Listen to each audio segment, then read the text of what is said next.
நாளைக்கான வீடியோ தாங்க வந்திருக்கு. வீடியோ வந்து சூப்பரா இருந்துச்சு அப்படின்னு தாங்க சொல்லணும். அதாவது நம்ம இந்திரா இருக்காங்கல்ல, இந்திரா வந்து இந்த குழந்தை வந்து காவியாவோட குழந்தை தான் அப்படின்னு சொல்லிட்டு எல்லார்ட்டையுமே சொல்லிருவோம் அப்படின்னு சொல்லிட்டு முடிவெடுத்துட்டாங்க அப்படின்னு தாங்க சொல்லணும். இன்னொரு பக்கம் பார்த்தா, அந்த போதைப் பொருளெல்லாம் சப்ளை பண்ணிக்கிட்டு இருந்தாங்கல்ல, அவங்களெல்லாம் அடித்து துவம்சம் பண்ணி பிடிச்சிட்டாங்க அப்படின்னு தாங்க சொல்லணும். அதெல்லாம் பார்க்கறதுக்கு நம்ம சேனலை மட்டும் மறக்காமல் லைக் அண்ட் சப்ஸ்கிரைப் மட்டும் பண்ணிடுங்க. ஃபஸ்ட்டு இந்திரா வந்து சாமியார்கிட்ட பேசிட்டு வீட்டுக்குள்ளே வர மாதிரி காட்டுறாங்க. அப்போ வந்து ஜெயா வந்து கூப்பிட்றாங்க, இந்திரா இங்கே வா அப்படிங்கிற மாதிரி சொன்னோன்னே இந்திரா வந்து வராங்க. என்னத்த அப்படிங்கிற மாதிரி கேட்காங்க. அந்த சாமியார் உன்ட்ட மட்டும் ஏதோ பேசிக்கிட்டு இருந்தார். என்ன பேசினார்? எங்ககிட்ட என்னென்னமோ சொன்னார். அது இங்கே இருக்க யாருக்குமே புரியல. யாருக்கு புரிஞ்சோ இல்லையோ, எனக்கு மெயினாக வந்து ஒன்றுமே புரியலை அவர் என்ன சொன்னார்னு. ஆனால் குழந்தைய வச்சு மட்டும் ஏதோ பேசினார் மட்டும் எனக்கு நல்லா தெரியுது. அதான் என்ன சொன்னார் சொல்லு அப்படிங்கிற மாதிரி சொன்னோன்னே, அதான் அத்தை இந்த குழந்தை வீட்டில் இருக்கிறது தான் நல்லது அப்படிங்கிற மாதிரி சொல்லியிருக்காரு அப்படிங்கிற மாதிரி சொன்னேன். அது எனக்கு தெரியுது, வேறு என்ன சொன்னார் அப்படிங்கிற மாதிரி சொன்னோன்னே, அதான் அத்தை ஏன்டையும் சொன்னார் அப்படிங்கிற மாதிரி சொன்னோன்னே, இல்லை நீங்கள் தனியாக போய் பேசுனீங்களா, என்ன பேசுனீங்க அதை சொல்லு அப்படிங்கிற மாதிரி வந்து ஜெயா வந்து கேட்குறாங்க. அதுவும் அத்தை அது வந்து 21 நாள் வந்து விளக்கு போடுங்க, அது வந்து நல்லது நடக்கும் அப்படின்னு சொன்னாங்க அத்தை அப்படிங்கிற மாதிரி சொன்னோடனே, அப்படியா எனக்கு என்னமோ இது சரியாக படலை, நீ என்கிட்ட ஏதோ உண்மையை மறைக்கிற மாதிரியே தெரியுது, ஒழுங்காக சொல்ல போறியா இல்லையா அப்படிங்கிற மாதிரி சொன்னோடனே, அத்தை அதான் அத்தை சொன்னாங்க அப்படிங்கிற மாதிரி இந்திரா சொன்னதே சொல்கிறாங்க. அம்மா இவ எப்படி சொல்லுவா, இவளும் கௌதமும் சேர்ந்துக்கிட்டு வீட்டில் ஏதோ திட்டம் போடுறாங்க, யார்கிட்டையும் சொல்ல மாட்டாங்க அப்படிங்கிற மாதிரி சொல்லிகிட்டு இருக்காங்க. சரி இருக்கட்டும், நான் கௌதம் கிட்ட கேட்கேன், கௌதம் கேட்டால் சொல்லுவான், நான் கௌதம் கிட்ட கேட்டு தெரிஞ்சுக்கிறேன் அப்படிங்கிற மாதிரி வந்து ஜெயா சொல்கிறாங்க. அக்கா நான் சொல்ல இப்போயாவது நம்புக்கா, இந்த வீட்டில் வந்து உனக்கு தெரியாமல் பயங்கரமான திட்டமெல்லாம் போட்டுக்கிட்டு இருக்காங்கக்கா அப்படிங்கிற மாதிரி சொன்னோன்னே, ஜெயா வந்து அப்படியா என்ன சொல்கிற ராகினி அப்படிங்கிற மாதிரி சொன்னேன். ஆமாக்கா இந்த அக்கா தங்கச்சியெல்லாம் சேர்ந்துக்கிட்டு உங்ககிட்ட ஏதோ உண்மையை மறைக்காங்க அப்படிங்கிற மாதிரி சொல்லிக்கிட்டு இருக்காங்க. அப்படியா இருக்கட்டும், எதுவாக இருந்தாலும் என் பிள்ளை கௌதம் இருக்கான்ல அவன் சொல்லுவான் அப்படிங்கிற மாதிரி வந்து ஜெயா பேசிக்கிட்டு இருக்கிற மாதிரி காட்டுறாங்க. அடுத்து இந்திரா வந்து அத்தை நான் வந்து கிளம்புறேன் அப்படிங்கிற மாதிரி சொல்கிறாங்க. எங்கே போகிறேன்னு கேட்டதுக்கு வேலைக்கு கிளம்புறேன் அப்படிங்கிற மாதிரி சொன்னோன்னே, சரி போ, நான் தான் என்ன இது கேட்டால் நீ சொல்ல மாட்டேன்னு இருக்கியே, இங்கேருந்து நீ என்ன பண்ண போகிற, வேலைக்காச்சும் போ அப்படிங்கிற மாதிரி சொல்லிடுறாங்க. சரின்னு சொல்லிட்டு அவங்க வந்து வேலைக்கு கிளம்புற மாதிரி காட்டிக்கிட்டு இருக்காங்க. அந்த இடத்துல வந்து கௌதம் வர்ற மாதிரி காட்டுறாங்க. கௌதம் கிட்ட வந்து இந்திரா வந்து சொல்கிறாங்க, இதுக்கு மேலே வந்து அக்காவோட குழந்தை உண்மையை வந்து மறைக்கிறது நல்லதில்லை, நம்ம வந்து எல்லார்ட்டையும் சொல்லிடுவோம் அப்படிங்கிற மாதிரி வந்து இந்திரா முடிவெடுத்துடுறாங்க.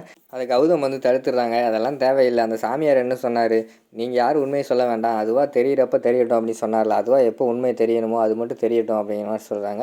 இல்லை எனக்கு இந்த குழந்தை வந்து காவியா அக்காவோட குழந்தை தான் கதிர் மாமாவுக்கு தெரிஞ்சாலும் கதிர் மாமா வந்து சும்மா விட மாட்டார், குழந்தை ஏதாவது பண்ணிடுவார், அவருக்கு வந்து அவர் குழந்தை தெரிஞ்சால் கூட அவருக்கு சந்தோஷம் கிடையாது அப்படிங்கிற மாதிரி இந்திரா சொல்கிறாங்க. எப்படி அப்படி சொல்கிற அப்படிங்கிற மாதிரி வந்து கௌதம் கேட்காங்க. இல்லை எனக்கு தெரியுது, கதிர் மாமாவை பார்த்தா எனக்கு அப்படி தான் தோணுது அப்படிங்கிற மாதிரி சொல்கிறாங்க. இங்கே பாரு இந்திரா, தேவையெல்லாம் பேசிக்கிட்டு இருக்காத, கதிர் என்னமோ கோவக்காரன் தான், அவன் மேலே கோவம் இருக்குது எனக்கு, ஆனால் இந்த அளவுக்குலாம் அவன் வந்து மோசமானவன் கிடையாது, தன்னோட குழந்தையவே அழிக்கிற அளவுக்கு வந்து அவன் கெட்டவன் கிடையாது, எங்கள் அம்மா அந்த விதத்தில் வந்து யாரையுமே வளர்க்கலை அப்படிங்கிற மாதிரி சொல்கிறாங்க. கௌதம் நான் சொல்கிறது கொஞ்சம் கேளு அப்படிங்கிற மாதிரி சொல்கிறாங்க. இங்கே வர இந்திரா நீ பேசாமல் இரு, நீ இப்போ ஐஏஎஸ் ஆனவனே ஐஏஎஸ் மூளையை வச்சு பேசிக்கிட்டு இருக்க, ஒரு குடும்பத்தில் உள்ள ஆளாக பேசிப்பார், யாராவது பெத்த குழந்தைய வந்து கொல்லுவாங்களா அப்படிங்கிற மாதிரி சொல்லிட்டு கோவப்பட்டு அந்த இடத்துல விட்டு போகிற மாதிரி காட்டுறாங்க. சரின்னு சொல்லிட்டு இந்திரா வெளியில் வராங்க. இந்திரா வெளியில் வந்துட்டு நம்ம வந்து உண்மையை சொல்லிடுவோம் அப்படின்னு சொல்லிட்டு காவியா அக்கா கிட்ட போய் சொல்ல போகிறாங்க.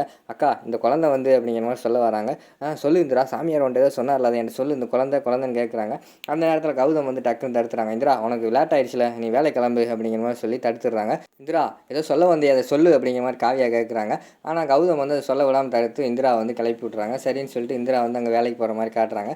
போன இடத்துல வந்து போன உடனே வந்து அந்த கலெக்டர் இருக்கார்ல, அவர் வந்து இந்திராவை கூப்பிட்டு விட்டுறாரு. ஒரு ஆள் வந்து மேடம் உங்களை வந்து கலெக்டர் கூப்பிட்றாரு அப்படின்னு சொன்னோன்னே இவர் வந்து கலெக்டரை பார்க்க போகிறாங்க. அங்கே போனவொடனே என்ன மேடம் உங்கள் இஷ்டத்துக்கு வாரீங்க, நேரத்தனமோ ரூல்ஸ் எல்லாம் பேசுனீங்க, இப்போ 12 மணிக்கு வந்திருக்கீங்க அப்படிங்கிற மாதிரி சொன்னோன்னே, சார் நான் உங்களுக்கு ஆல்ரெடி வந்து நைட்டு வந்து எஸ்எம்எஸ் பண்ணிவிட்டேன், எனக்கு வந்து பெர்மிஷன் வேணும்ட்டு, நீங்கள் தான் பார்க்கல அப்படிங்கிற மாதிரி சொன்னோன்னே, ஏன் எஸ்எம்எஸ் பார்க்கலாம் நீங்கள் கால் பண்ண மாட்டீங்களோ, பேலன்ஸ் இல்லையோ அப்படிங்கிற மாதிரி கிண்டல் பண்ணுறாரு. சார் இல்லை சார் நான் அஃபீஷியலாக தான் அனுப்பியிருக்கேன், நீங்கள் தான் பார்க்கல அப்படிங்கிற மாதிரி சொன்னேன். ஓ அப்படியா, சரி இருக்கட்டும் பார்த்துக்கிறேன், உங்களை எது கூப்பிட்டேன்னா இந்தாங்க இதை படிங்க அப்படிங்கிற மாதிரி சொல்லிட்டு கையில் ஒரு பேப்பர் கொடுக்காங்க. அந்த பேப்பரை பார்த்தோன்னே இந்திரா அதை படித்து பார்த்துட்டு, என்ன சார் இதில் ஒரு அட்ரஸ் இருக்கிற மாதிரி இருக்குது அப்படிங்கிற மாதிரி சொல்கிறாங்க. ஆமாம் இந்திரா அட்ரஸ் தான் இருக்குது, அதில் வந்து நேற்று வந்து சிக்கினாங்கள உங்ககிட்ட, நீங்கள் வீர சூரமெல்லாம் பண்ணி பிடிச்சிங்கல்ல ஒரு போதைப்பொருள் கேங்கு, அவங்களுக்கு அந்த கேங்க்கு போதைப்பொருள் சப்ளை பண்ணுற குரூப்பே இவங்க தான், இவங்களையும் போய் அதே மாதிரி பிடிச்சிருங்க, முக்கியமாக உங்கள் ஹஸ்பண்டு லவ்வர்லாம் கூப்பிட்டு போகாதீங்க, நீங்கள் தானே சொன்னீங்க ஆண்களுக்கு ஈக்குவலான 4 பெண்கள்னு சொல்லிட்டு, அதனால் போய் தனியாகவே பிடிச்சிருங்க அப்படிங்கிற மாதிரி வந்து கலெக்டர் சார் வந்து கிண்டல் பண்ணுற மாதிரி காட்டிக்கிட்டு இருக்காங்க. ஓகே சார் நான் பிடிச்சிடறேன் சார் அப்படின்னு சொல்லிட்டு இந்திரா போகிறாங்க. ஒரு நிமிஷம் மேடம், நீங்கள் பாட்டில் போயிட்டு அங்கே போயிட்டு உங்கள் ஹஸ்பண்டுக்கோ லவ்வருக்கோ கால் பண்ணிடாதீங்க, இனிமேல் டியூட்டி டயத்தில் உங்கள் ஹஸ்பண்டு கூட உங்களை பார்த்தேன் நான் உங்களை அவ்வளோதான் சஸ்பெண்ட் பண்ணிடுவேன், ட்ரைனிங் டயத்திலே உங்களை சஸ்பெண்ட் பண்ணால் என்ன ஆகும் தெரியுங்களா, ஐஏஎஸ் கனவுக்கு அவ்வளோதான், ஒன்றும் ஒழுங்காக மைண்டில் வச்சுக்கிட்டு போங்க அப்படின்னு சொன்னோடனே இந்திரா முறைச்சி பார்த்துக்கிட்டே அந்த இடத்துலேருந்து போகிற மாதிரி காட்டுறாங்க. அடுத்து இங்கே வந்து வீட்டில் வந்து காவியா வந்து அவங்களோட குழந்தைகிட்ட பேசிகிட்டு இருக்காங்க. நீ ஒன்றும் கவலைப்படாதடா, தூங்கு. அவங்க சித்தி வந்து இங்கே போயிருக்கா, அதாவது ஐஏஎஸ் வேலைக்கு போயிருக்கா. அவள் வந்த உடனேயும் என் உண்மையை வந்து உன்கிட்ட சொல்லுவா, சரியா அப்படிங்கிற மாதிரி சொல்லிகிட்டே இருக்காங்க. டக்குன்னு பின்னாடி வந்து கதிர் வந்துடுறாரு. ஏ காவியா, உன் தங்கச்சிக்கிட்ட சாமியார் ஏதோ தனியாக பேசுனார்ல, என்ன சொல்லு அப்படிங்கிற மாதிரி கேட்காங்க.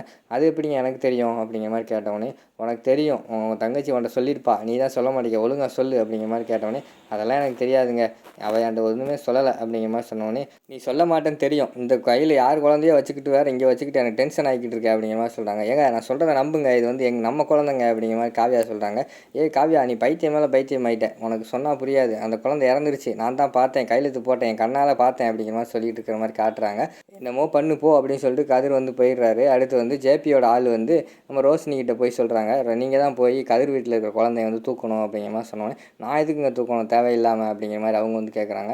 ஏங்க அந்த குழந்தையே வந்து கதிரோட குழந்தை தான் அப்படிங்கிற மாதிரி சொன்னோன்னே ரோஷினிக்கு வந்து பயங்கரமான ஷாக் ஆகிடுது. என்ன சொல்கிறீங்க, குழந்தை இல்லை, நான் சந்தோஷமாக இருந்தேன், இப்போ குழந்தை வேறு இருக்கா, அதுவும் அந்த வீட்டில் இருக்குன்னு சொல்கிறீங்களே அப்படிங்கிற மாதிரி வந்து நம்ம ரோஷினி கேட்குறாங்க. அதான் ஜேபி வந்து உங்ககிட்ட அந்த குழந்தைய சூக்க சொன்னார், நான் சொல்கிறத சொல்லிட்டேன் அப்படின்னு சொல்லிட்டு அந்த இடத்த விட்டு அந்த அவர் வந்து போயிடுறாரு. அடுத்த சீனில் இந்திரா வந்து அந்த போதைப்பொருள் கேங் வந்து பிடிக்க போன மாதிரி காட்டுறாங்க. இந்திராவை பார்த்தோன்னே அந்த கேங் வந்து தெரிச்சு ஓடுற மாதிரி காட்டுறாங்க, ரைடு ரைடு அப்படின்னு சொல்லிட்டு. அதோட பார்த்தீங்கன்னா இந்த எபிசோடை வந்து முடிச்சிடுறாங்க.